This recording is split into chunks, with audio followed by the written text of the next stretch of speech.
So I've been wanting to make a video lately because I've just been thinking about a lot of stuff, mostly to do with media and the collective unconscious or universal mind or whatever you'd like to call it, and our sort of all connected nature when creating art and media and communicating to each other through that subconsciously, sort of into the void of our minds, and the cycles that repeat through time with those things and culture. Um, but so I was watching a video lately from somebody. I'm not gonna say what their name is, but I do love his videos. I watch them like every single day because he posts like every single day, and they're at the very least very entertaining. And I love the story, and I love the stories that he tells and stuff. But he did um, make an interesting point in one of them, to me anyway, that was about how in the Bible the fruit, um, the forbidden fruit that Eve ate in the Garden of Eden, I'm really gonna put it down into what he actually said was like the fruit at the end of the day was adrenochrome, which, when you really think about it, makes a little bit of sense because, like humans, because when you think of all the, Hollywood cults and that type of thing, we always hear them eating adrenochrome, spinal fluid, which made my mind sort of wander hilariously enough into Attack on Titan, because that is how you obtain the Titan's powers, is through eating the spinal fluid specifically. They eat the whole person, but the spinal fluid is the part that transfers the powers. So that's an interesting point in of itself. And I know if you're familiar with Attack on Titan, there is so much religious imagery and like analogy going on in there that, of course, this would be uh, analogous to the forbidden fruit and everything. But the more you think about it, the more I think about it, and similarities between Attack on Titan and Evangelion, like Neon Genesis Evangelion, the LCL fluid, the way, those anime both have a lot of similarities, especially in the ending of them. The sort of ethereal and metaphorical nature that, maybe it's not even metaphorical, but the way they end is pretty similar, when it has to do with like repeating cycles, the collective unconscious, moving through time, time being irrelevant. All of these things are very similar. And yes, you can say that the creator of Attack on Titan took inspiration from Evangelion, and the people from Evangelion, like Hideki Anno, took inspiration from the Bible, and all of these things. And you can say that it's inspiration, but when you get down to the specifics of the story, it seems to me that it's a little bit more than inspiration.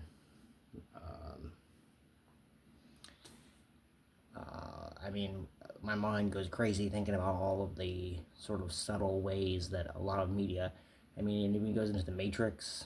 Like, obviously, the Wachowskis have sort of changed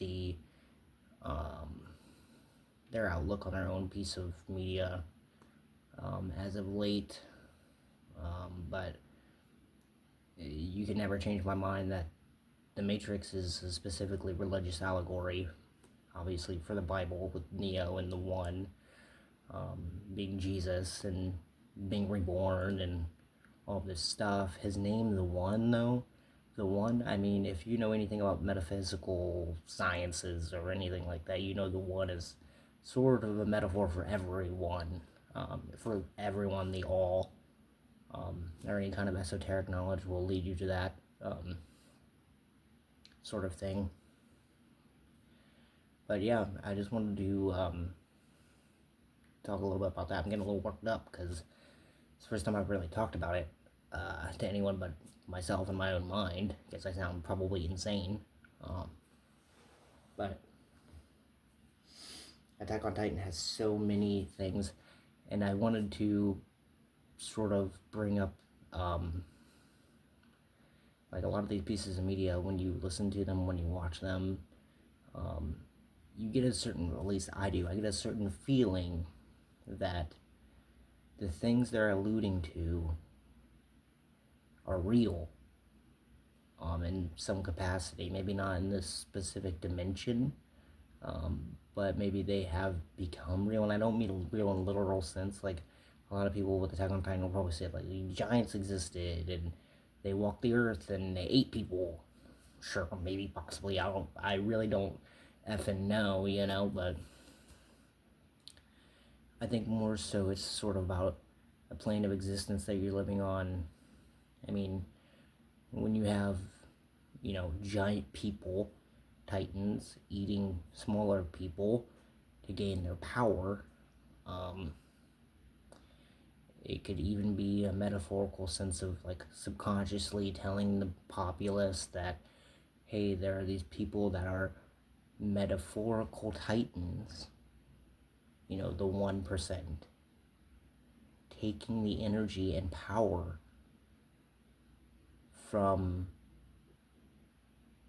the 99% to gain not only wealth but spiritual power in of itself. I don't think that is super crazy sounding. Again, you have to sort of accept another frequency or vibration of thinking where these things that you experience in life are on another plane, sort of on a bigger picture. Things are happening on a different level. So, like, everyone thinks that people in Hollywood are eating people and, doing occult sacrifices. Well, maybe they're not doing it openly. Maybe they are. I'm sure they are. But maybe on the higher plane of existence, there's rituals. Like, a lot of them are subconscious. We all know that there's contracts in the media we consume and things we do in our everyday lives. So that in of itself is a ritual. Hope I'm explaining it in a way that makes sense to people. But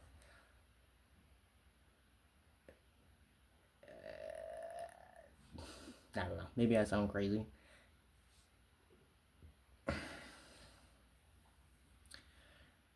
It's a lot, I know.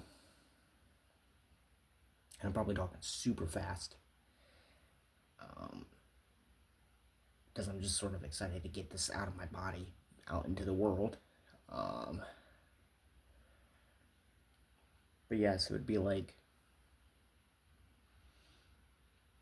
not only the Titans, but like let's say an Evangelion. I mean, how could these, like, obviously these are two pieces of Japanese animation of super similarities. I mean, the giant angels, titans, destroying humanity. There's smaller people that get into the bigger creature to fight these things. So what could that be a metaphor for? Could that be a metaphor for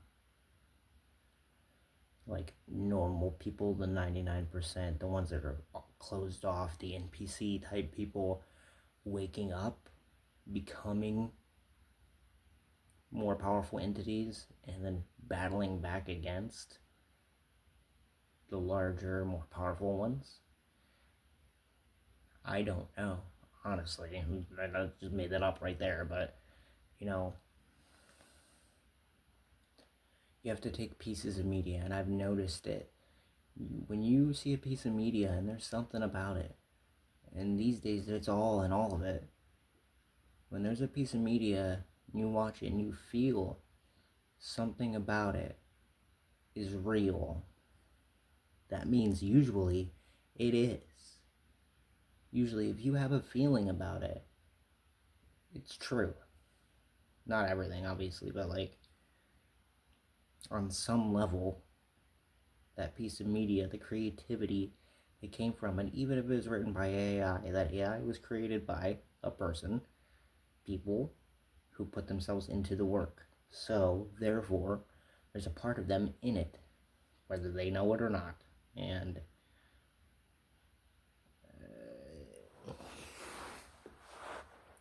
it really is a strange way to think about things, but at a certain point, when you experience things, you just start thinking about things like that, you know? I mean, it's not all going doing this thing in the physical world, and this thing in the physical world is concrete, and that's what it is. It's level on level on level on level of different things happening, and you would have to be blind to not see that.